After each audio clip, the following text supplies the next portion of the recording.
special programming, Harris Faulkner reports America's crime crisis. We're honing in on one man who has had an enormous effect on shaping our nation for decades now, George Soros. Soros is a Hungarian-born billionaire, now 92 years old. He spends vast sums of cash to push his ultra-liberal agenda. Critics say he has done immeasurable damage to our great nation. Just a few of the headlines here. One calls him the most dangerous man in America. Others highlighting his effects on America's criminal justice system. Soros and his groups have supported and financed the elections of prosecutors all over America. And they embrace policies which have ushered in rampant crime. You've seen it. We cover it right here on Fox News. Those policies prioritize violent criminals over the victims and their families.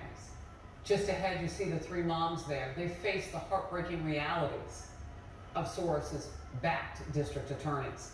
Their sons all murdered in a city with one at the helm. Also with me to share their insights, business icon Kevin O'Leary, former NYPD investigator and attorney Paul Morrow. He has a lot to say. And Matt Palumbo, who literally wrote the book on George Soros. Let's begin with Fox Business' Grady Trimble on who George Soros is and how now he's passing on not just his money, but his legacy of liberalism. Billionaire megadonor George Soros claims he's trying to reform the criminal justice system for the better, but his critics say he's making it worse.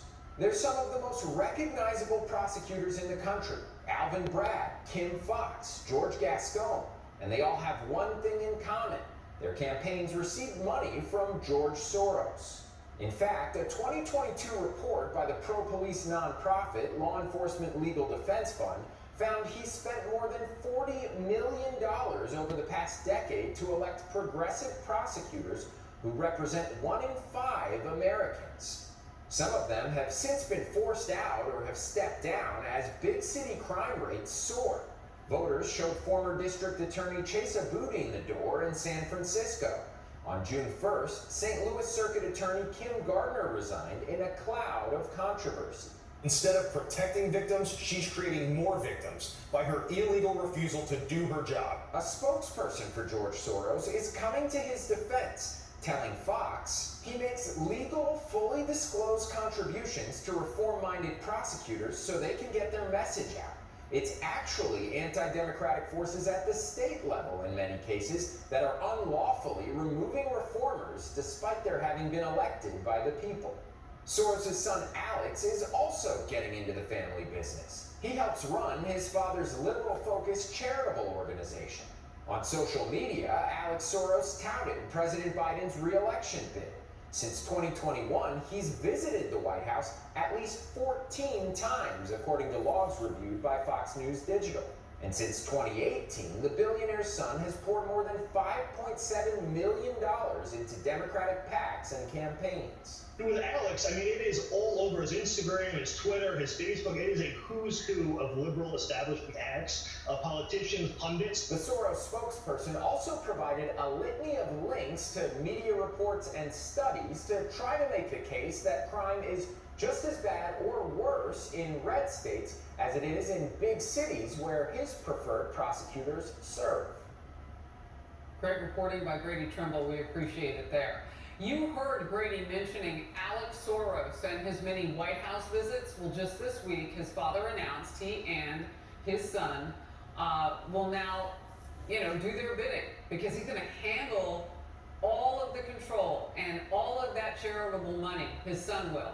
A political empire, 37 years old, and he's very active in social media, so that's really interesting too. Alex has promised to be even more political than his father, which has some critics wondering if that's even possible. The younger Soros' social media is filled with photographs showing him with high-profile liberals like former Speaker of the House Nancy Pelosi, Democratic leaders in the House and Senate, the president and vice president. Oh, he hobnobs all right. I spoke with business icon and Shark Tank co-host Kevin O'Leary about the power and the influence of George Soros And now his son, when he comes in to pushing their progressive agenda across America, what that will look like. Watch. Money and message are very important. And if you go back a decade ago, Soros, other Wall Street entities, billionaires were a major impact as donorship for red and blue, for liberal and conservative. Didn't matter. They really, really mattered.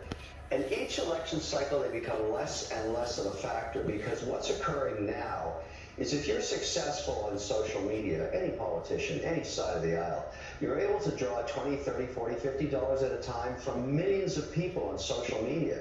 So the power of a Soros, while 40 million may sound like a lot of money, it's actually nothing in the context of what it takes to drive a successful bid for the White House or any senatorial, gubernatorial race. And so you're going to see in this cycle, this will be the hardest for Soros to have an impact in than ever before, and less next time, and even less after that. And that goes for anybody, any billionaire donor anywhere. Yes, they matter, but not so much. Well, that's critical timing of that, because he just handed the reins over to his 37-year-old son, who says he's going to be much more political than his father. And of course, we know he'll have the energy, and we know he'll have $25 billion that he will have inherited. Talk to me, if you will, about just kind of the power of money, separate from just what that can do and someone's vision. I mean, George Soros has a vision for the country, and he says that it will make the country better. Do you believe that? Unfortunately for Soros, and now unfortunate for his son, is that you can now point at a metric. You can actually measure that policy. And the place that most people point to is San Francisco. San Francisco, there's no other way to describe it, has become America's war zone. Hotels are pulling out, drugstores are closing down. It is very unsafe to walk there after 6 o'clock. Nobody wants to do a convention. All kinds of capitals leaving that city. Now, unfortunately, that is being pegged on Soros's policies. So his brand is now tainted by San Francisco and now other cities like Los Angeles, where I am right now. You don't walk around here at night wearing any jewelry, even Beverly Hills, everybody knows that. So obviously defunding the police may not be the best strategy for a new focus on crime and safety and all kinds of issues around security that are going to become major in this election. This will be a top 3 policy mandate, and I think that's why it's going to be very tough for Soros to keep raising that flag, no matter how much money he pumps into it. You know what's fascinating, too, about what you're saying? That one man could help. He didn't do it by himself. His money did. One man could get involved, and now America, particularly our most beautiful, many of them Democrat-led cities, are crumbling in areas. I mean, San Francisco, Chicago, crime off the hook in terms of just the things that we can measure. But there's a randomness to our society now, Kevin. I mean, what a penalty to pay for one man's vision. Well, these pendulums swing. In the last election... And it's not like he's even an office holder. We didn't elect him. But money is message, and if you have money, you can drive message. And so it's great that you can do that, and obviously you want to find people that are willing to be on your side of the fence on your policies and your mandates. But Soros is $40 million, and I said it earlier, it's really nothing in the context of how many billions are going to be spent. And so if Alex, his son, wants to wrap it up, that's great. But I think the brand has been tainted by what's happened in the cities you just listed. These are bad places now, and people are blaming these policies of defunding the police. Even talk to New York. I mean, it's the same story there. And now this has become, because it's an election issue, I'm sorry, people are going to have to deal with it, and actually, it's going to become a debate. And that's a good thing in America. We need to debate this stuff. Well, he's in his 90s, and he just gave it to a 37-year-old, so he might be looking for some new stuff. In the meantime, we appreciate you taking the time. Kevin, great to see you. Thank you. Oh, you bet he is, because like he was just saying, he raised money on social media now. We're looking now at this list of liberal DAs and prosecutors. There are 20 of them that Fox News has confirmed to whom George Soros made direct money contributions or indirect contributions through groups supporting their campaigns. So when someone tells you, oh no, Soros never touched them, we have confirmed at least 20 of them. This map compiled by a nonprofit group shows some 70 progressive DAs spread across the country linked to Soros in one way or another. Paul Mora, retired NYPD inspector, attorney, and founder of OPSdesk.org, and Matt Palumbo, author of The Man Behind the Curtain, Inside the Secret Network of George Soros. Great to see you both. Matt, I'm going to start with you. And just kind of your reaction, if you could, to what we are experiencing in this country right now. Well, with Alex taking over, unfortunately, I think the worst is yet to come. As you said earlier, he said he's a more political version of his father, which I also thought was impossible. And now he has $25 billion to go and pursue those goals. And I will say I don't think he wants to be the pariah his father is. So there was in that Wall Street Journal interview, he tried to moderate himself as claiming he was like more pro-free speech than the average Democrat. But I think he was just playing to that audience thinking, they think highly of him maybe, but I don't actually buy it. So from the perspective of someone who's had to fight crime, from the top levels of New York City, what does it mean to have a soft on crime DA ushered by money from Soros come into town? Well, I mean, we see the results on the street every day, right, Harris? Think about the effect that has on police morale and police initiative, right? When pretty much anything you do during your workday, no matter how good-hearted that work is, and I don't care who it is, 99.9% of police go into the work because they want to do the right thing. They want to be the good guy.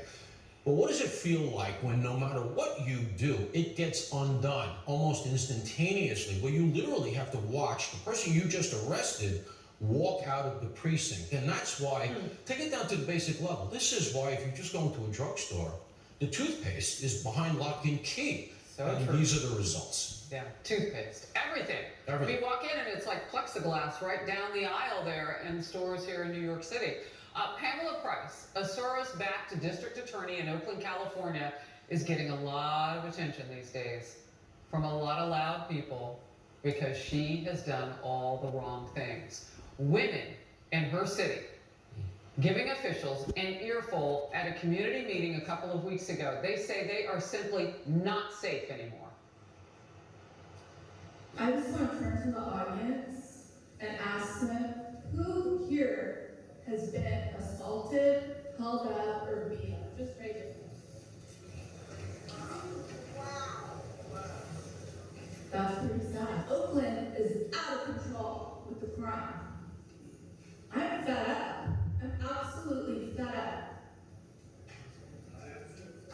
We're all fed up because of you and your policies and these policies. Criminals! They're clowns! Did you see how many hands went up when she asked how many people in the audience had been assaulted? Women? A recent opinion piece argues that Price, that district attorney there, continues to go easy on the killers. One of the cases is highlighted is her announcement that she was trying to seek non-prison punishments for gang members who had killed a toddler in a shootout between rival groups. That toddler, Jasper Wu, was killed while riding in his family's car 1 more month before his 2nd birthday. The 2 suspects in his November 2021 murder were in court just last week. That was 2 years ago almost. Price dropped special circumstances into their case, automatically making them eligible for parole if convicted. You two are watching this, and I'm watching your body language. You're not shocked by this, Matt. No. I mean, I will say, as nice as it was to see those people rising up in Oakland, unfortunately, liberals don't have the best track record in electing good replacements. We just saw Lori Lightfoot in Chicago, and I'm thinking, all right, we're gonna get this really tough on crime guy in there, and he'll clean up the city. And then, of course, they elect the one mayor who's somehow worse than her. So, Brandon Johnson. Yeah. So it's nice to see, but hopefully they can pick some better people next.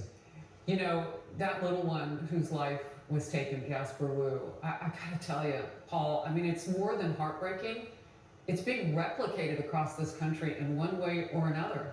You go to the heart of it. I have to say to myself, by what metric does Soros think that any of this stuff is succeeding? I mean, where is the sort of empirical data that we can point to say this is having a good effect? And we're not cherry-picking cases. These are trends. These are cases that are illustrative of the basic results of these sorts of policies. We have here, everybody's heard about it, the thing that's going on with Daniel Penny and Jordan Neely here in town. You know, part of the entire ethic of the defund movement, and Soros's people are all on board with that, is that alternatives to incarceration.